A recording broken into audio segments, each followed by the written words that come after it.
Assalomu alaykum do'stlar, yaxshimisizlar? Nimaga mana shu formatda video olishimni bilasizlarmi? Ya'ni orqa fonda ish jarayonini ko'rsataman.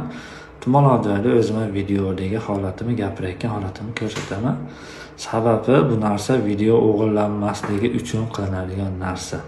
Deyarli 99% videolarim xuddi mana shu ko'rinishda bo'ladi. Sababi deport ochishlik bo'yicha juda ko'p moshenniklar bor. Ular mana shu tayyor materialni olib o'zlariga o'zlashtirib mana shu deportni ochdim deb ko'rsatishadi. Shuni hisobiga mana shunaqa formatda chiqaraman videolarni.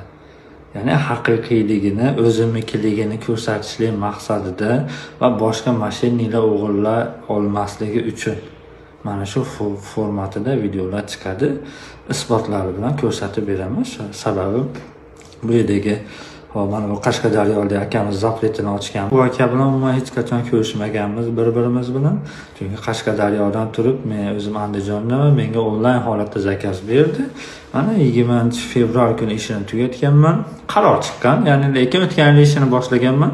Sal ko'proq vaqt ketdi. 3 oyga kelishganda 4 oydan oshiqroq vaqt ketdi, lekin ishini tugatdik, xudo xolasa. Rasmiy qonuniy qarorlari bilan chiqarib berdim. Xudo xolasa hammasi yaxshi bo'lib, mana ba'zidan o'chgan holatlarni ham yo'g'ini ham chiroyli qilib isbot dalillari bilan o'ziga chiqarib beryapman do'stlar.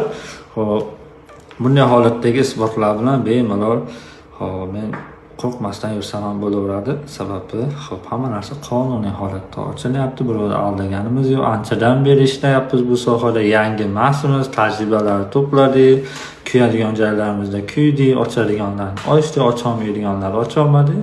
Juda ham ko'p ishlar boshimizdan o'tdi.